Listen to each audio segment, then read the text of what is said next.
My name is Pearl. I am a Global Social Benefit Fellow with the 2020 cohort, and I have had the pleasure of working with Innovation Works Baltimore this summer. And I'm Alexa Williams. I'm also a Global Social Benefit Fellow working with Pearl and Innovation Works over the summer. So Alexa and I wanted to create this media asset to talk with Jay and Frank about the playbook that we have produced. So first, we're going to go into the methods of our research. So Innovation Works Baltimore has been facilitating key connections and conversations for years. However, its operating model and business logic have not been documented. Therefore, we wanted to create a playbook to document Innovation Works methodology and create a roadmap to scale its impact outside of Baltimore. To investigate how Innovation Works creates impact, we conducted 25 interviews of employees, board members, mentors, and entrepreneurs in Innovation Works Network, and administered 2 quantitative surveys. Data collection focused on stakeholders' experiences of working with Innovation Works and their perception of Innovation Works' impact. Our data collection investigated the interactions between Innovation Works employees, mentors, and community members in Baltimore. Additionally, we documented the pipeline through which Innovation Works organizes its support and what aspects of this support each employee is responsible for. After conducting the research, we put it all together in a 10-module playbook. It documents the Innovation Works business model, leadership and team, markets and customers, services and suppliers, marketing and public relations, technology and technological requirements, and its financial model. Notably, in each section, we detailed the steps that are necessary to replicate the different aspects of the Innovation Works model. Key milestones along this path to replication include determining need and fit for new locations, hiring a CIO who is deeply embedded in local networks, tapping into connections with local leaders and entrepreneurs, soliciting funding, hiring employees, and beginning to offer services for social entrepreneurs. In our research itself, we found some key findings, including the importance of a neighborhood identity, as well as establishing Innovation Works credibility in the community to be able to operate efficiently and effectively. So we also put together an overview of the roadmap. So the roadmap is a module in the playbook, the last module, that goes over the 5 key steps that we found in replicating Innovation Works. So the first step is extensive research. Before creating another location of Innovation Works, the team must first determine if there is a need for the services that Innovation Works offers in the given location. So in our playbook, the modules for this would be the introduction, mission impact, operating model, and business logic, as well as markets, customers, and stakeholders. These modules go over the type of research that would need to be done, which is primarily interviews with local leaders and community members, as well as hiring a team of folks who are deeply embedded in the networks and have connections to the community. The next step is fundraising. So fundraising is the ability to effectively market Innovation Works methodology to secure operating capital. So in the playbook, we talk about this in the financial model, the operating model and business logic, as well as the markets, customers, and stakeholders. So this fundraising is really key in bringing in both investors as well as folks who will also serve as mentors down the line. Next is hiring the location CIO. So this is an individual who is woven into the local networks, has extensive knowledge of the city, and is passionate about creating social change. In the playbook, we reference this in leadership and teams, services and suppliers, operating model and business logic, as well as marketing, sales, and public relations. This location CIO is really crucial for recruiting the other members of the team who will be working in the community. And finally, there are a few other key hires. So the notable hires at the beginning of Innovation Works' establishment would be a neighborhood engagement manager, as well as an operations and project manager. These key hires will also be important in building out Innovation Works' operating model with its team. So some of the modules to reference within the playbook would be leadership and teams, services and suppliers, operating model and business logic, as well as marketing, sales, and public relations. In leadership and teams, we have developed a profile out of these different employees and their responsibilities as well as their strengths. So that is a quick overview of what the playbook looks like and the methodology we use to put it together. And now we want to go into a couple of questions that we have for Jay and Frank. The first question is, how did the findings in the playbook line up with what you know about Innovation Works Baltimore? What you've done is allow us to capture the beginning journeys of Innovation Works and where we are to date and how we got started. Um, and I think what I appreciate about this is that it comes from the different voices of the many people that have been engaged in this process, including our employees themselves and mentors. Um, while we are in a state of continuous improvement in assessing our model, we're going to make shifts along the way, but I think this gives us a pretty clear picture of how we've gotten to where we are so far. And it's incredibly helpful to have that information so that we then figure out how to build on top of that. Thank you so much, Jay. Our next question is, was there anything in the playbook that surprised you? I don't think that there was anything that surprised me.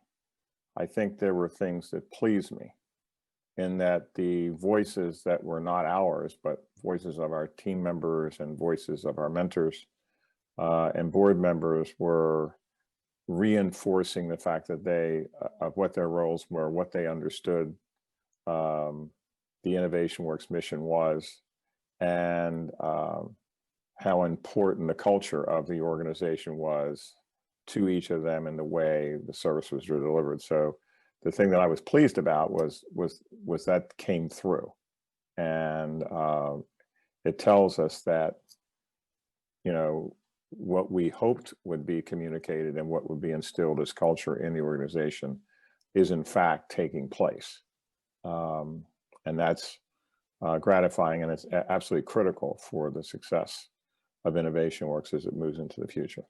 Specific areas around the operating model and those areas of specialization were stuck out to me quite a bit. Not because it was surprising, but more because it put voice to some of the things that we've been feeling and trying to navigate internally, right?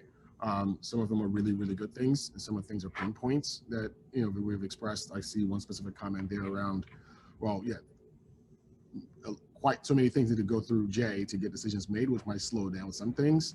Like, really good insight, because we feel it every single day, right? And we are trying to figure out how to not do as much of that and empower more employees in the organization.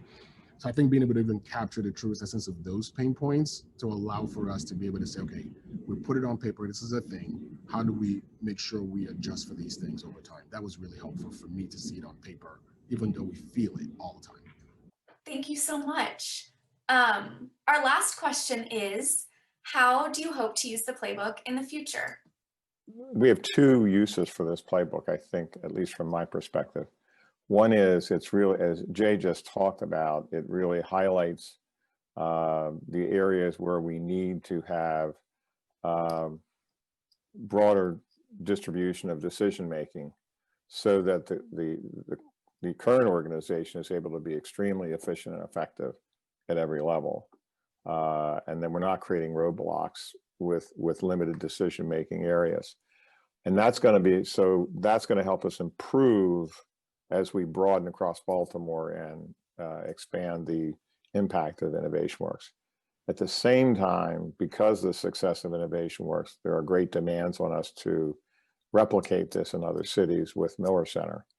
And so this gives us the groundwork, or the, as this is called, the playbook, to build the structure around a future expansion, city by city or region by region, so that we can have both a strong parent organization and strong, you know, replication centers around the country, and that the centers are going to be able to look to the parent to understand what's required to be successful long-term, even though there will be local adaptation in each area where we would go. It was really interesting for me to see the leadership and team section and how we've evolved over time. I think this would be extremely helpful as we think about replication in understanding not only the timing of those hires, but also when you look at things like decision making and the ability to to have folks who can go out and just get going on day one, which is what you would want in a replication model. It would allow us to be able to assess, okay, what is the hiring strategy when you go replicate on day one, right? Versus what's a year out, what's 2 years out. I think looking at this, I can immediately see, well, if we had moved that timeline here to here, maybe we would have, avoided this.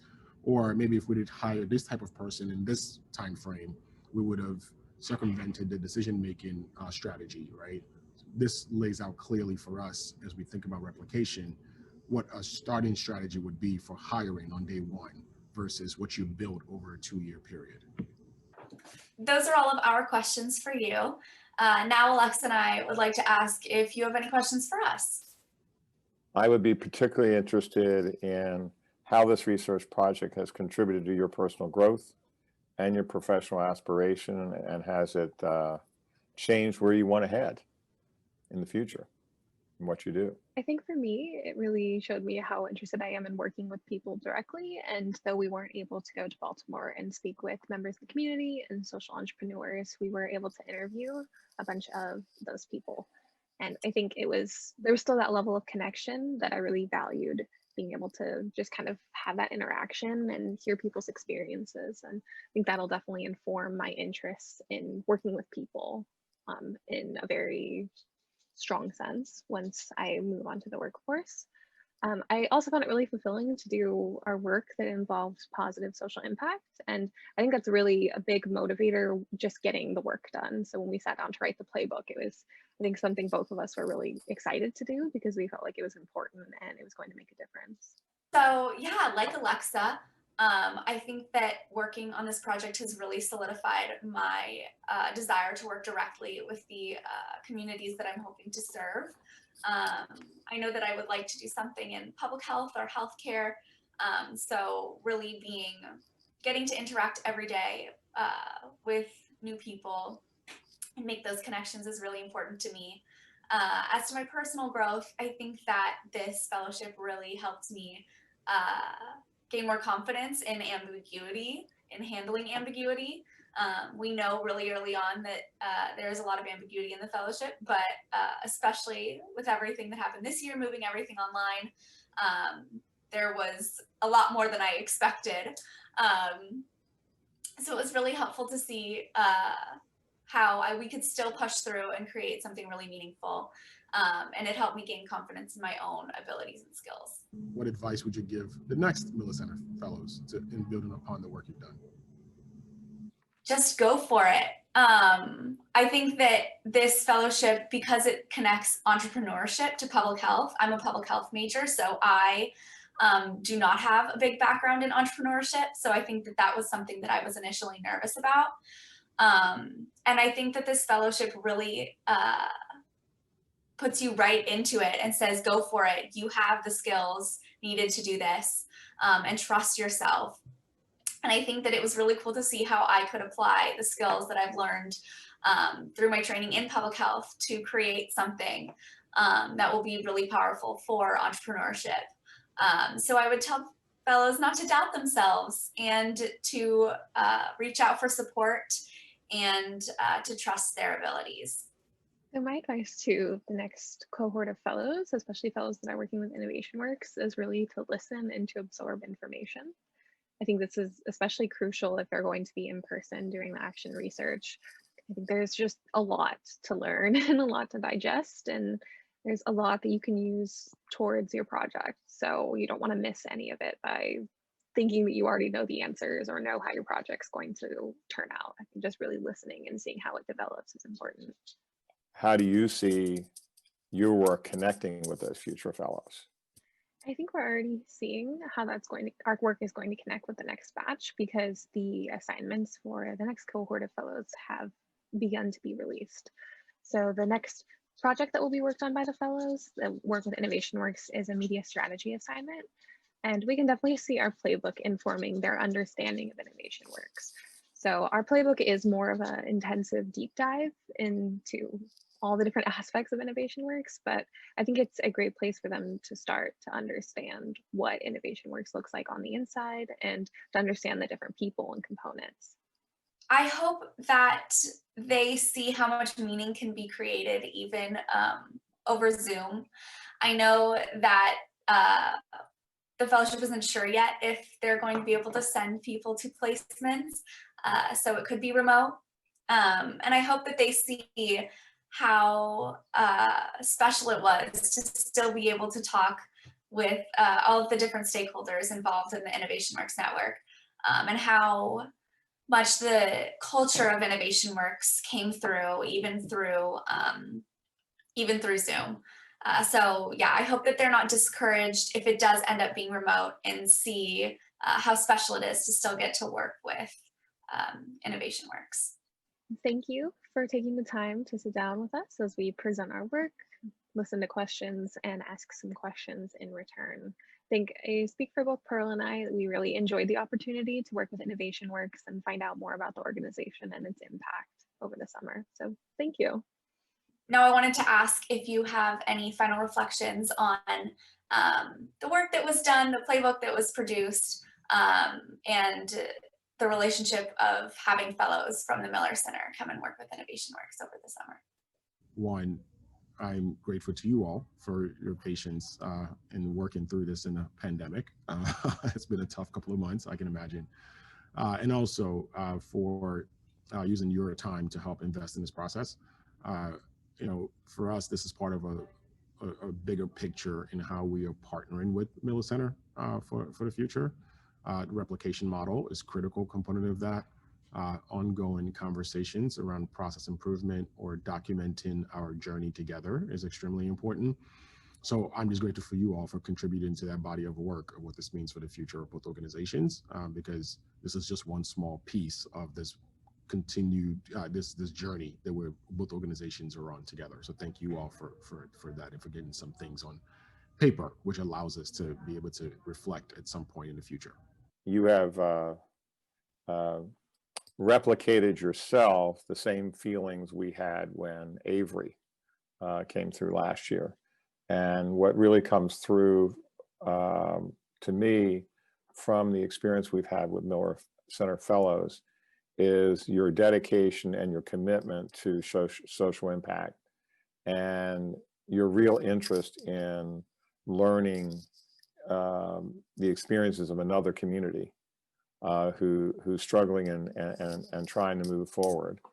And I also just want to give thanks to the team that's overseeing your work at Miller Center and you all, because it's very clear to me that your work is connected to the whole relationship, and it's not just a project.